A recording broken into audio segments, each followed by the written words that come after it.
N'hésitez pas si vous avez des questions.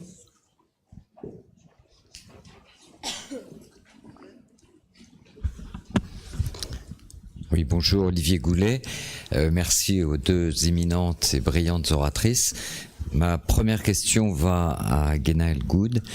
J'ai besoin d'une mise au point pour clarifier une idée reçue qui est celle du lien entre les modes alimentaires des femmes par rapport aux hommes au néolithique, par exemple, et leur morphologie.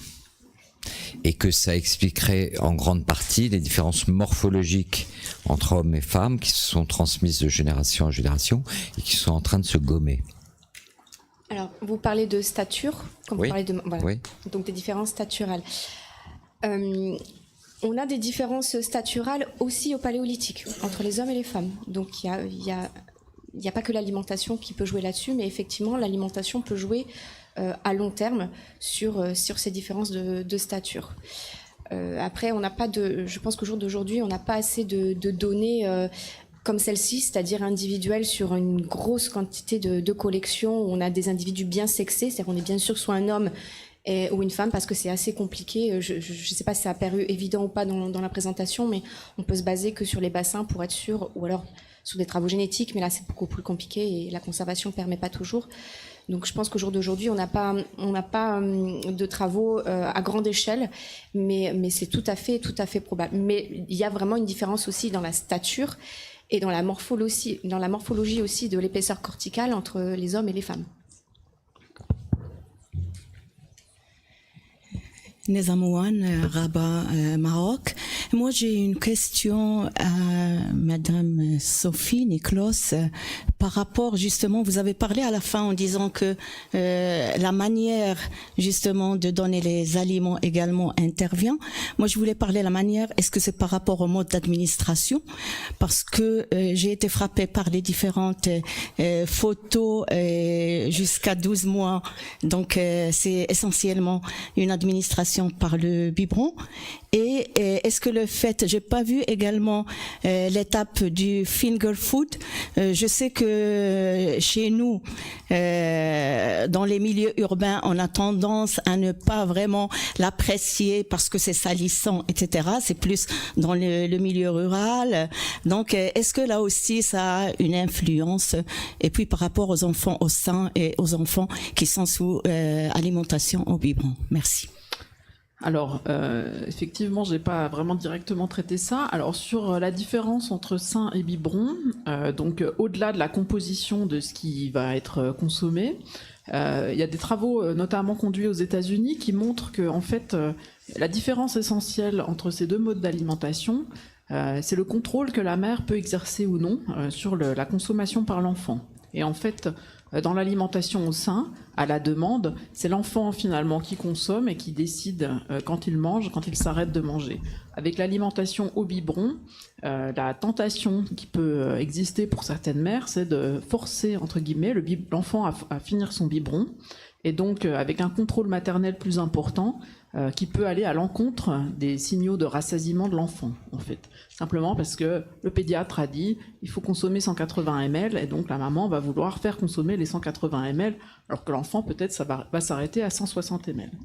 Et donc il y a un certain nombre de travaux j'avais prévu une slide là-dessus, mais je l'ai enlevé, qui montrent effectivement que ça pourrait avoir des conséquences à long terme sur le développement d'une obésité, ou être un des éléments qui pourrait expliquer finalement par la suite un manque d'attention de l'enfant à ses signaux internes de faim et de rassasiement, parce qu'il a appris finalement à découpler sa prise alimentaire de ses signaux.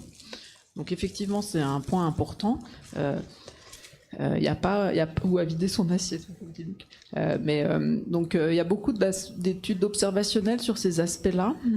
Toutes les études un peu plus expérimentales confirment moins ces observations. Donc ça reste une question à trancher, à clarifier.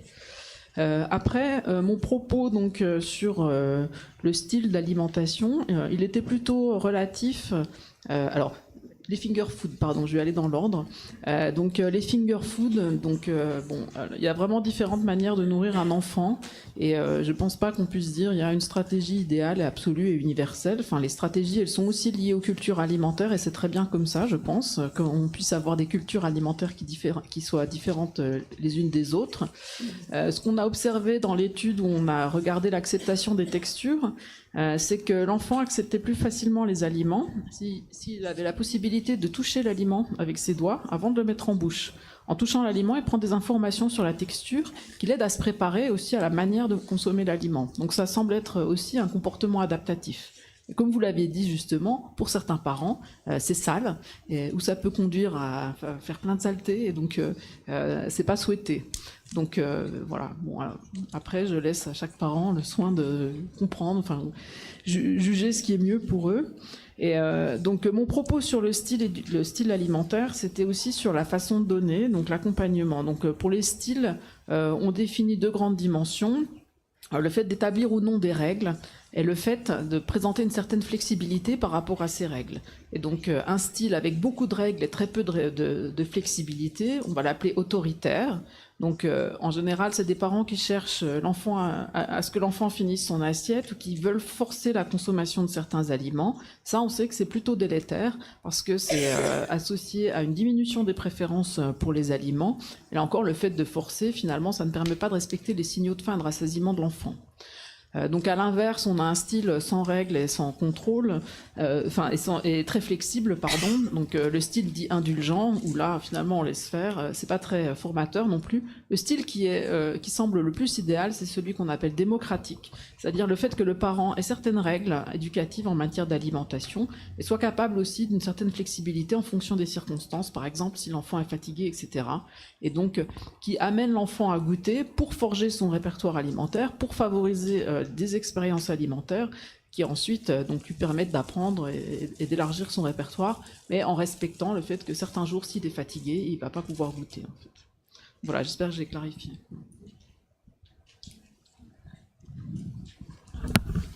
Bon, ben c'est moi.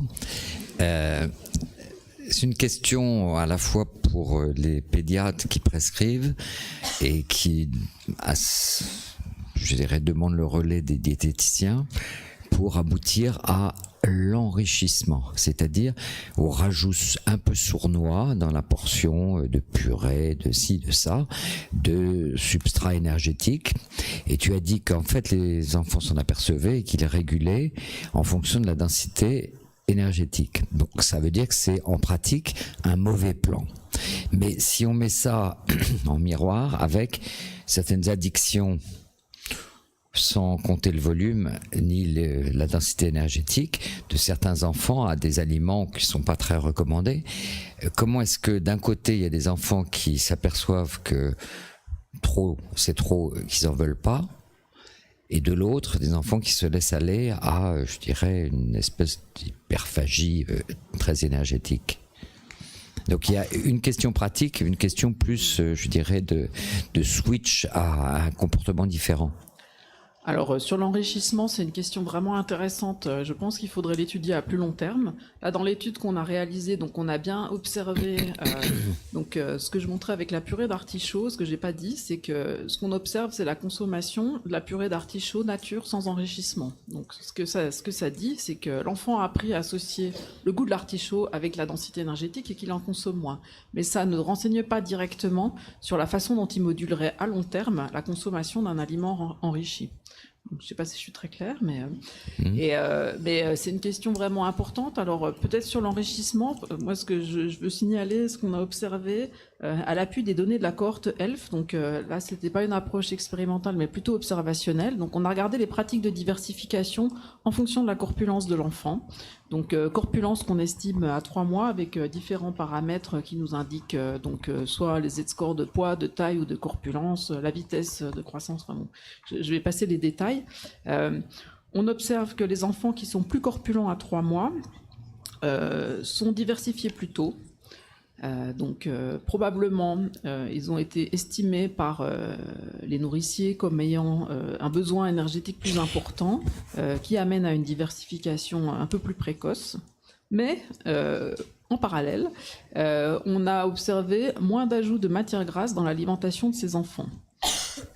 Donc peut-être qu'on se dit il faut qu'ils soient diversifiés plus tôt, mais on va pas leur donner de matière grasse. Peut-être qu'il faut pas qu'ils prennent trop, enfin ce qui semble contradictoire. Mais donc il y a effectivement un certain nombre de pratiques qui sont réalisées, enfin ou non. Alors est-ce dans le but d'enrichir ou d'éviter d'enrichir? Là, on n'a pas l'information directe, mais je pense que c'est quelque chose à explorer. Mais effectivement, je dirais du pur point de vue du contrôle de la prise alimentaire, normalement. À terme, un aliment enrichi ne devrait pas conduire à une prise calorique plus importante puisqu'il devrait y avoir une régulation en fait. Sauf si l'enfant est vraiment drivé par une consommation volumétrique, ce qui semble se mettre en place assez précocement. Mais là encore, on n'a pas énormément de données pour savoir à partir de quel âge effectivement on a un ajustement volumétrique de la prise alimentaire. Donc, dans le poster de Camille, on l'observe concernant l'alimentation lactée, donc on va dire autour de 4-5 mois. Mais plus précocement, là, on n'a pas de données là. Et ça veut dire qu'en pratique, l'enrichissement, parce qu'il s'agit quand même d'enfants qui ont besoin de cet enrichissement pour pouvoir assurer un rattrapage ou ne serait-ce qu'une croissance normale, il faudrait en pratique, ce qu'on met en énergie, il faut le retirer en volume? Je pense qu'il est probable qu'il y ait un optimum d'enrichissement qui puisse conduire effectivement à un enrichissement calorique et sans être associé à une limitation du volume consommé. Mais on ne connaît pas cet optimum, à mon avis. Donc c'est là où on aurait besoin de plus de données pour comprendre exactement quel enrichissement, c'est-à-dire trop d'enrichissement est probablement compensé, en fait. Mais quel enrichissement permet effectivement une augmentation de la charge calorique, ce qui est recherché. Et alors, à quel âge se situerait ce que j'appelle le switch? C'est-à-dire d'enfants qui sont dérégulés, c'est-à-dire qui ne se rendent plus compte ni des volumes, ni de la densité, et qui deviennent des... Bon, c'est anticipable, on peut le prévenir, parce que sur un plan pratique, en prévention de l'obésité en lien avec la prise alimentaire excessive, c'est quand même important.